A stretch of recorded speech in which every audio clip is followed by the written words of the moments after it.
listening to Pan Smash Podcast. Oh yeah.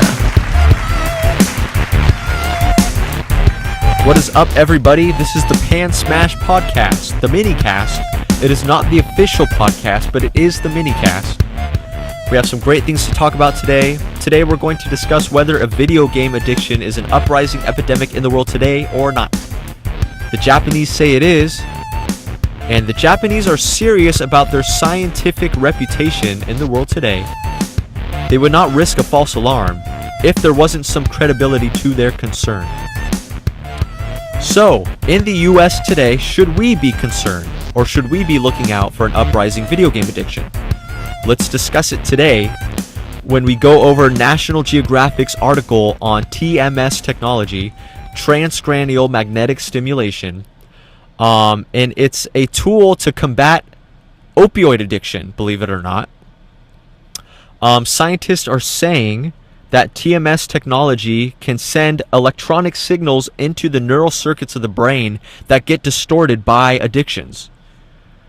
And we're not just talking about opioid chemical addictions, even behavioral addictions, like gambling and things of that sort, remold the brain, apparently because of the plasticity of the brain. It is easily shaped by these not only chemical addictions, but behavioral addictions. This is some serious stuff. But we see it today. I mean, this isn't news to us. But TMS is. How can TMS prove to modern science that it should be an acceptable and mainstream practice today in the rehabilitation process? Scientists are saying, not scientists, test subjects. So scientists found test subjects who were addicted to cocaine, heroin, the works, and they had them go through TMS sessions. And nearly 100% of these test subjects were not only clean, and have been clean for up to 13 years is the highest I heard, and haven't had a craving since.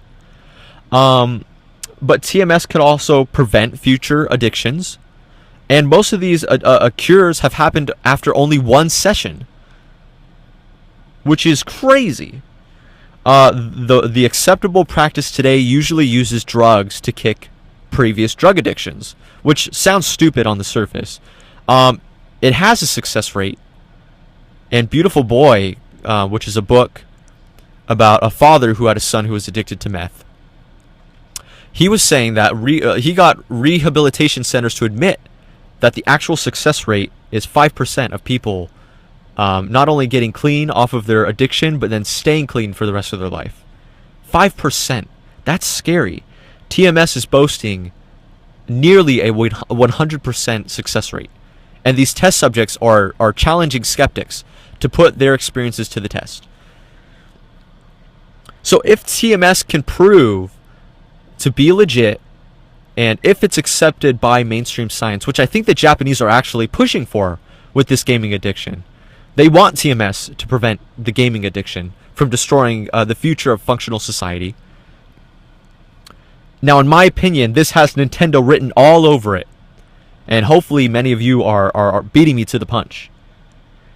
And I'm just going to I'm going to cut right to the chase, okay? We can fight and prevent video game addiction simultaneously while playing video games.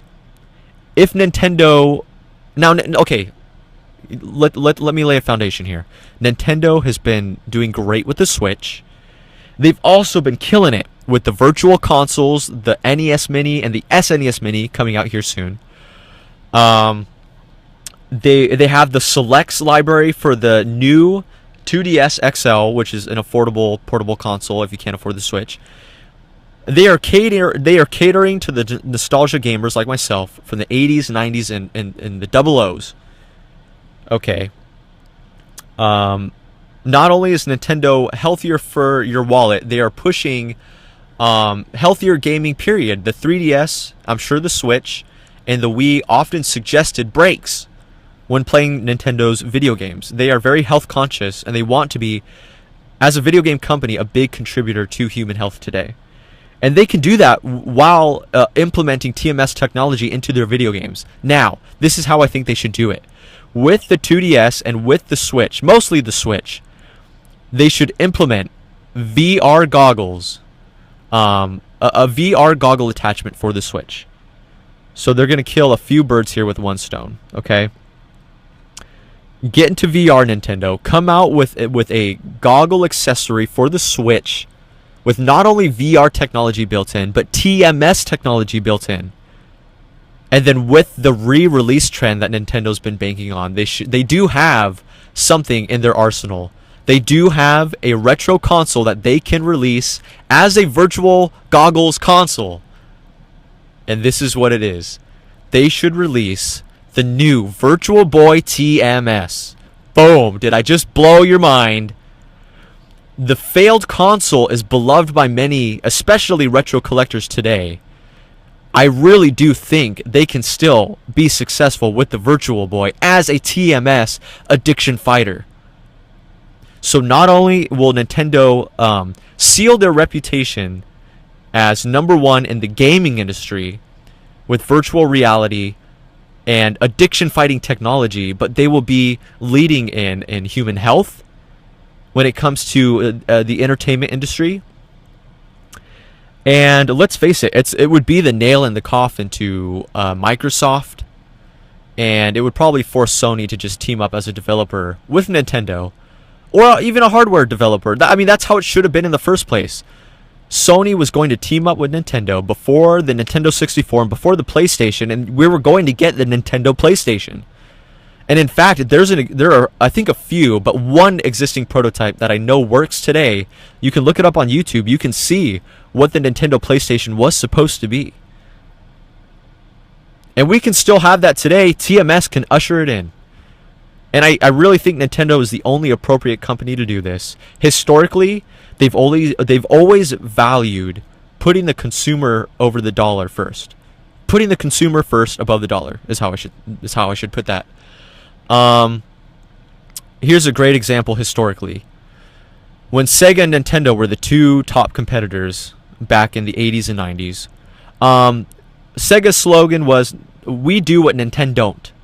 They had the Genesis, which was 16-bit technology, versus what Nintendo had out at the time, which was 8-bit technology, the Nintendo Entertainment System.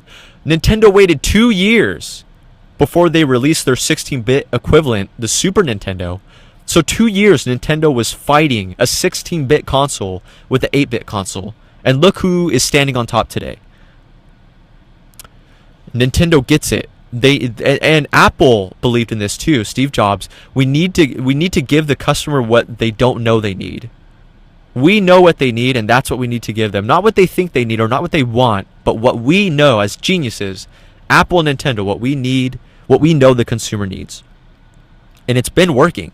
Same with the Game Boy. Sega had the Game Gear out, which was fully color, backlit, but it was double, if not triple, the price of the Game Boy, which had already been around for years. It was outdated technology, but it was consumer friendly and it was still fun. We didn't understand why we needed to pay $200 for the Game Gear, because the $80 for the Game Boy was good enough. And Nintendo is still doing that with the Switch today. They're keeping it simple, stupid, because that's what sells in the long run. Nintendo, you're blowing our minds, and you can do it on a greater scale now. VR, human health, gimmicky innovation. This is you, Nintendo. It's all you, and I'm ready to team up, baby. Let's work together on this, even though I literally have nothing to offer you but my uneducated business plan. Give us the new Virtual Boy TMS and simultaneously cure and prevent all addictions, because this TMS technology cures things like alcoholism, gambling, overeating, recreational drug abuse, like, marijuana, even though, that's being legalized in some states. My argument is even the good things on this earth can be abused for evil purposes. I think we'd all agree with that. And video games is just going to be another one of those things that we're abusing. It could be a good thing. Nintendo has proven that video games can be used to build community. And they're doing that with their portable gaming. Portable gaming encourages us from leaving our hermit cave in our house, in our bedroom, in our mom's basement, and get out with fellow gamers with Street Pass, which rewards you from walking and getting around gamers that are at least within a 10 feet radius of you. You're doing the right thing here, Nintendo. Look into this TMS thing. And we need to spread the word through this podcast that Nintendo needs to look into TMS technology to cure. I mean, could you imagine if you could replace a heroin addiction with a Mario addiction? And not even a Mario addiction. Because we're talking, you'll be going from needing your 12 hours of Counter-Strike a day to being content with 30 minutes of Splatoon online.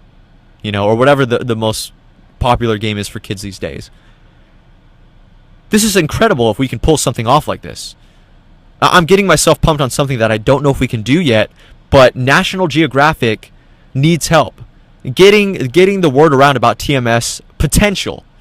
Transcranial magnetic stimulation. I hope I'm saying the transcranial word properly. And I think that's really all I have to say on this subject. Ethically, I think we know why we need to be giving TMS more of a podium to speak on, to spread the good news of TMS, not PMS, TMS. All right? Get your head out of the gutters. I ain't going there. Well, thank you so much for listening to the Pants Smash Minicast. I'm your host, Jude Riley, tuning out. Until next time. If you liked what you heard today on the Pants Smash Minicast, please subscribe to us on YouTube, like us on Facebook, follow us on Instagram, and hit us up on Twitter. You just got smashed by the Pants Smash. Minicast.